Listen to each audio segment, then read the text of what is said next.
भैया, मुझसे सांस नहीं ली जा रही, बहुत अजीब लग रहा है, दिल बहुत तेज़ धड़क रहा है, मुझे लग रहा है मैं मरने वाला हूँ। प्लीज़ कुछ करो, मैं घर जाना चाहता हूँ। यहाँ अजीब अजीब चीज़ें हो रही हैं। वो नर्स, उसने अभी अभी मेरे पास आकर कुछ किया, मैं कुछ समझ नहीं पा रहा। भैया प्लीज़ मुझे यहाँ से निकालो, मुझे बहुत डर लग रहा है। नमस्ते दोस्तों, आज की कहानी दिल्ली से आई है और ये आपको सोचने पर मजबूर कर देगी। ये कहानी हमें भेजी है दिव्या ने और ये पूरी घटना उनके सगे भाई के साथ हुई थी। उनके भाई की उम्र सिर्फ 19 साल थी जब अचानक उन्हें हार्ट अटैक आ गया। उस दिन दिव्या का भाई घर में ही था। वो बिल्कुल नॉर्मल महसूस कर रहा था, लेकिन अचानक उसके सीने में तेज दर्द हुआ और कुछ ही सेकंड में वो जमीन पर गिर पड़ा। उनकी माँ, पिता और बहन सब हैरान और डरे हुए थे। उन्होंने बिना समय गंवाए उसे दिल्ली के एक बड़े अस्पताल में भर्ती करवाया। लेकिन असली कहानी यहां से शुरू होती है। जब दिव्या का भाई अस्पताल में भर्ती था तब उसने कुछ ऐसा देखा जो किसी ने सोचा भी नहीं था। रात के समय जब उसकी हालत थोड़ी ठीक लग रही थी तब उसने आईसीयू में एक नर्स को देखा, लेकिन ये कोई आम नर्स नहीं थी। उसकी हरकतें थोड़ी अजीब लग रही थीं। वो किसी के साथ ऐसा कुछ कर रही थी जो उसे नहीं करना चाहिए था। आखिर उस रात आईसीयू में क्या हुआ? तो कहानी शुरू होती है उनके घर से, जब दिव्या का भाई, जिसका नाम श्रीकांत था, अचानक अपने बिस्तर पर गिर पड़ा। थोड़ी देर आराम करने के बाद वह अचानक चिल्लाने लगा, यानी उसे तकलीफ होने लगी। वह कमरे से बाहर आया और अपनी माँ से कहने लगा, माँ, मुझे बहुत तकलीफ हो रही है, मेरे सीने में कुछ दबाव सा महसूस हो रहा है, मैं सांस नहीं ले पा रहा हूँ। इतना कहकर वह बेहोश हो गया। उसकी बहन और माँ ने शुरुआत में श्रीकांत को स्कूटी पर बिठाकर अस्पताल ले गईं। वहां उसका इलाज शुरू हुआ, जांच पड़ताल हुई और फिर उन्हें पता चला कि श्रीकांत को हार्ट अटैक आया था। यह कोई सामान्य हार्ट अटैक नहीं था, बल्कि एक बहुत बड़ा अटैक था। डॉक्टरों ने कहा कि अगर वह बच जाता है तो ठीक है, लेकिन अगर नहीं बचता तो कुछ नहीं किया जा सकता, और अगर वह बच जाता है तो 100% बाईपास सर्जरी करनी पड़ेगी। यह सुनकर दिव्या और उनकी माँ बहुत तनाव में आ गईं। थोड़ी ही देर में उनके पिता भी अस्पताल पहुंच गए। श्रीकांत का जो भी इलाज हुआ उसके बाद उसे होश आया। होश आने के बाद उनके जीवन में फिर से उम्मीद जागी और डॉक्टरों ने जैसा कहा था वैसा ही हार्ट अटैक की सर्जरी करनी ही पड़ने वाली थी, क्योंकि यह स्टेज आखिरी स्टेज थी। इस स्टेज से जो कोई बच जाता है वह एक चमत्कार ही माना जाता है। तो उन्होंने तय किया कि कोई बात नहीं, हम हार्ट अटैक की सर्जरी करवाएंगे, बाईपास करवाएंगे। उन्होंने जैसा तय किया वैसा ही डॉक्टरों ने उन्हें एक तारीख दी। उस तारीख को वे अस्पताल गए और श्रीकांत की सर्जरी हुई। सर्जरी के बाद डॉक्टरों ने कहा कि पूरे 12 से 24 घंटे तक उसे होश नहीं आएगा, यानी सर्जरी के दौरान उसे बेहोश किया गया था तो इतने घंटे तक वह होश में नहीं आएगा। अगर वह इस दौरान होश में आ गया तो ऑपरेशन सफल माना जाएगा। लेकिन डॉक्टरों ने यह भी कहा कि हम गारंटी नहीं दे सकते कि ऑपरेशन सफल हुआ है या नहीं। यह सुनकर उनके पास इंतजार करने के अलावा कोई और चारा नहीं था। वे बस प्रार्थना करते रहे। सर्जरी के बाद श्रीकांत धीरे धीरे होश में आने लगा, लेकिन जैसे ही वह होश में आया उसके व्यवहार में एक अजीब सा बदलाव देखने को मिला। ऐसा लग रहा था कि उसे किसी चीज का डर सा लगने लगा है। जैसे कोई बच्चा बाहर से डर कर घर आता है और अकेले रहने लगता है, उसे थोड़ा थोड़ा डर सा लगने लगता है। अगर कोई अनजान व्यक्ति उसके पास आता तो वह डर जाता, चौंक जाता और ठीक से बोल नहीं पाता। ठीक वैसा ही श्रीकांत के साथ भी होने लगा। अब श्रीकांत की माँ बाप और बहन को लगा कि शायद ऑपरेशन के बाद उसमें थोड़े बदलाव आए हैं। हो सकता है कि यह सर्जरी का असर हो या फिर उसकी मानसिक स्थिति पर इसका प्रभाव पड़ा हो। उन्होंने सोचा कि समय के साथ शायद यह डर कम हो जाएगा। विचार, डर और दिमागी स्थिति उस तरह से काम नहीं कर रही थी, क्योंकि उसे एक बहुत बड़ा झटका लगा था। वह सिर्फ 19 साल का था, इतना छोटा, और उसके साथ ऐसा होना बिल्कुल भी सही नहीं था। इस तनाव और झटके के कारण उसकी मानसिक स्थिति में थोड़ा बदलाव आ गया था। अब वे लोग वहां लगभग 15 से 20 दिन रुके। 15 से 20 दिन बाद जब उन्हें अस्पताल से छुट्टी मिली तो श्रीकांत घर आया। घर आने के बाद उसने अपने माता पिता को जो बताया वह बहुत ही चौंकाने वाला था। श्रीकांत ने कहा, मुझे वहां हर एक मिनट तकलीफ हो रही थी। मुझे लग रहा था कि मैं अभी घर वापस चला जाऊं। मुझे समझ नहीं आ रहा था कि मेरे साथ सही में क्या हो रहा है, लेकिन मैं टॉर्चर हो रहा था। मैं इतना डर गया था कि मुझे लगने लगा कि जो लोग मेरे सामने हैं वे इंसान नहीं हैं, बल्कि कोई अजीब अलग प्राणी है। मुझे लगता था कि वे किसी दूसरी दुनिया से हैं। यह सब उस समय से शुरू हुआ था जब से उसकी सर्जरी शुरू हुई थी। अब श्रीकांत ने जो बताया उसे हम थोड़ा डिटेल में समझते हैं। श्रीकांत अपने घर में हार्ट अटैक के बाद बेहोश हो गया था। उसे कुछ समझ नहीं आ रहा था। उसकी आंखों के सामने सिर्फ अंधेरा था, और जब उसकी आंखों के सामने अंधेरा था तब उसने एक सपना सा देखा। एक लड़की जो बहुत सुंदर थी, और श्रीकांत को वह लड़की पसंद आने लगी। मानो श्रीकांत ने एक काल्पनिक गर्लफ्रेंड बना ली हो, और वह उसके साथ रहने, खाने पीने और रिश्ता बनाने के सपने देखने लगा। वह 19 साल का था, और जब तक उसे यह समस्या नहीं हुई थी तब भी वह ऐसे सपने देखता था कि उसकी गर्लफ्रेंड ऐसी होनी चाहिए, इतनी सुंदर होनी चाहिए, और उसके साथ उसका रिश्ता ऐसा होना चाहिए जैसा बॉलीवुड फिल्मों में दिखाया जाता है। प्रेम के लिए मरना, प्रेम के लिए जीना। श्रीकांत को भी लगता था कि कोई उसके जीवन में आए और उससे प्यार करे। चूंकि श्रीकांत की कोई गर्लफ्रेंड नहीं थी, इसलिए वह हमेशा कल्पना करता था। वह आंखें बंद करके कल्पना करता कि उसकी गर्लफ्रेंड कैसी होगी। यह उसकी कल्पना की दुनिया थी जिसमें वह खोया रहता था। इमेजिनेशन की यह दुनिया जहां वह खुद को उस लड़की के साथ देखता था, जहां वह खुश रहता था, अपनी ही दुनिया में खोया रहता था। और फिर अचानक उसे अटैक आ गया। अटैक के दौरान जिस तरह की लड़की के साथ वह कल्पना करता था, वही लड़की उसे असल में दिखने लगी। वह उससे बात करने लगा, और उसे लगने लगा कि वह उसके साथ बात कर रहा है। उसे यह महसूस होने लगा कि यह सब एक सपना है, और यह सपना तब टूटा जब उसे अस्पताल में होश आया। जब उसके माता पिता ने उसे अस्पताल में भर्ती कराया और उसका इलाज शुरू हुआ, तब उसे होश आया। होश आने के बाद उसे एहसास हुआ कि वह सिर्फ एक सपना देख रहा था, लेकिन यह सपना इतना वास्तविक लग रहा था कि उसे लगा कि वह अपने घर में सो रहा है। और जब उसे होश आया तो उसने देखा कि वह अस्पताल में है। उसके आसपास बेंचें हैं जिन पर कुछ मरीज लेटे हुए हैं, और उसकी माँ, बहन और पिता उसके सामने खड़े हैं। तब उसके पैरों तले जमीन खिसक गई। वह अपनी माँ, पिता और बहन से पूछने लगा, मेरे साथ ठीक से क्या हुआ है? तब उसके परिवार ने उसे बताया कि उसे हार्ट अटैक आया था, और यह अटैक लास्ट स्टेज का था। डॉक्टरों ने कहा था कि अगर उसे बचाना है तो उसे बाईपास सर्जरी करवानी पड़ेगी। यह सुनकर श्रीकांत हैरान रह गया।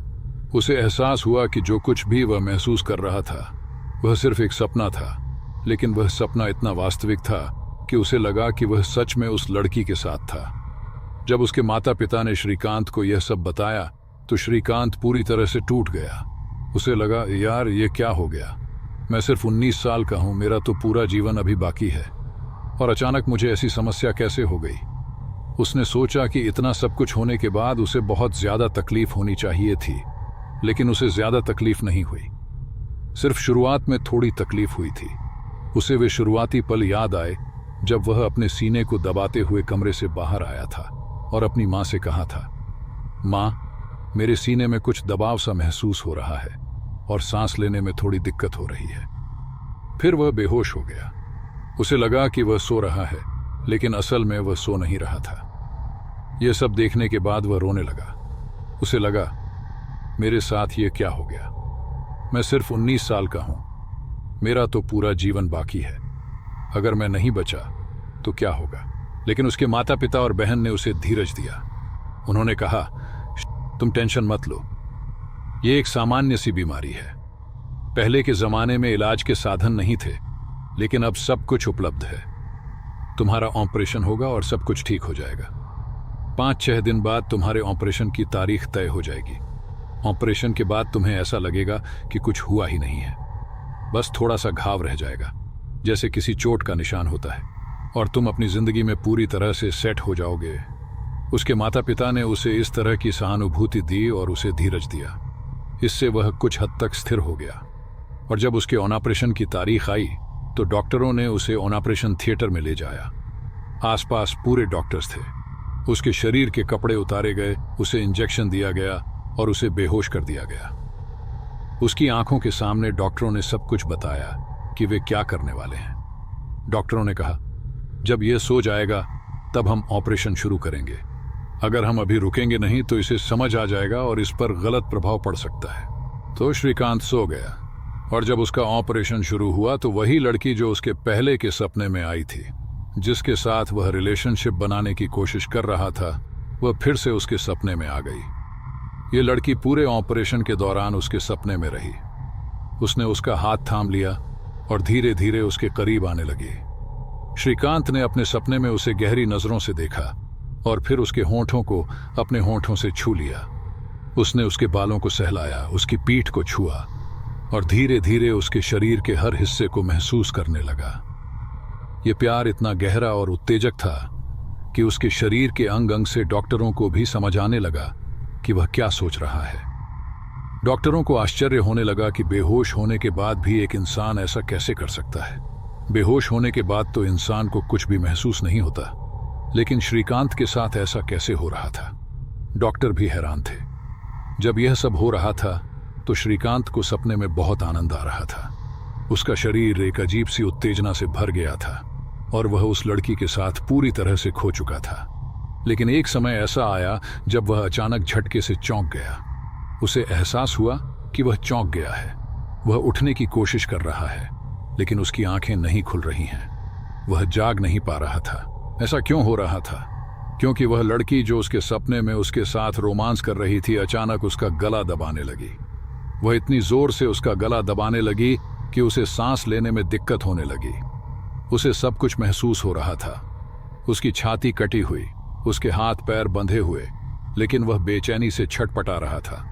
उसकी आंखें नहीं खुल रही थीं और वह जाग नहीं पा रहा था। श्रीकांत सांस लेने में असमर्थ हो गया था। उसके मुंह पर ऑक्सीजन मास्क लगा हुआ था और डॉक्टरों ने ऑक्सीजन की सारी लिमिट को पूरी तरह से बढ़ा दिया था ताकि वह सांस ले सके, लेकिन वह बीच में ही छटपटा रहा था। असल में वह अपने सपने में छटपटा रहा था। वह लड़की जो उसके सपने में उसका गला दबा रही थी, अचानक उसने उसका गला दबाना बंद कर दिया। उसने अपने हाथ हटा लिए और खड़ी हो गई। वह पूरी तरह से उसके सामने थी और उसने श्रीकांत की तरफ देखकर मुस्कुराना शुरू कर दिया। उसने उससे कहा, खेल यहां खत्म नहीं हुआ है, खेल तो अभी बहुत बड़ा है, मैं फिर से आऊंगी। यह कहकर वह लड़की वहां से चली गई। उसके बाद श्रीकांत की आंखों के सामने सब कुछ ब्लैंक हो गया। जब उसे होश आया तो उसके होश में आने के बाद एक दिन बीत चुका था, यानी 12 से 24 घंटे हो चुके थे। उसके माता पिता और बहन उसकी आंखों के सामने बैठे हुए थे और वे बहुत खुश थे। अब वह आईसीयू में था, जहां आमतौर पर एक समय में सिर्फ एक व्यक्ति को ही मरीज से मिलने की अनुमति होती है, लेकिन वहां उसके तीनों परिवार वाले आ गए थे और डॉक्टरों ने 2 लोगों को वहां से बाहर भेज दिया था। सिर्फ उसकी मां वहां रुकी हुई थी। श्रीकांत पूरी तरह से पसीने से तरबतर था। उसके साथ कुछ अजीब सा हो रहा था। उसे दुख इस बात का नहीं था कि उसकी छाती कटी हुई है या उसे तकलीफ हो रही है।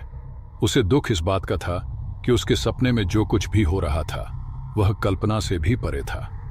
यह सपना इतना वास्तविक और गहरा था कि उसे लग रहा था कि वह सच में उस लड़की के साथ था। उसके मन में एक अजीब सी उलझन थी और वह समझ नहीं पा रहा था कि यह सब सच था या सिर्फ एक सपना। श्रीकांत इस पूरी स्थिति से इतना तनाव में था कि उसे बोलने तक की समझ नहीं आ रही थी। उसे ठीक से देखने तक की ताकत नहीं थी। उसके शरीर की सारी ताकत जैसे खत्म हो चुकी थी। उसे खाना खाने में भी दिक्कत हो रही थी, हालांकि खाने की महक उसे आ रही थी। वह इतना कमजोर हो चुका था कि उसे लग रहा था कि वह बिल्कुल टूट चुका है। मैं जानता हूं क्योंकि मेरे परिवार में भी ऐसा हुआ है। जब किसी को हार्ट अटैक आता है और बाईपास सर्जरी होती है तो व्यक्ति बहुत कमजोर हो जाता है। खाने की महक आती है लेकिन खाने की ताकत नहीं होती। ठीक वैसा ही श्रीकांत के साथ हो रहा था। श्रीकांत की मां भी आईसीयू से बाहर चली गई थी। थोड़े समय बाद रात हो गई। रात में श्रीकांत के लिए खाना आया। सभी के बेड पर खाना रखा गया।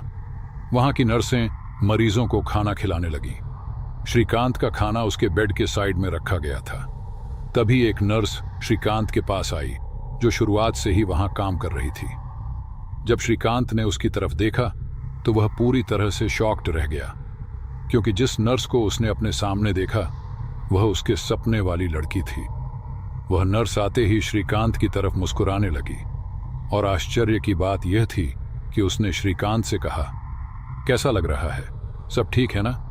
देखो, मैं फिर से तुम्हारी देखभाल करने आ गई हूं। यह कहकर उसने श्रीकांत के साइड में रखा हुआ खाना उठाया और उसके टेबल पर रख दिया। वह श्रीकांत को एक एक घास खिलाने के पीछे पड़ गई। श्रीकांत के लिए यह स्थिति बहुत ही हैरान करने वाली थी।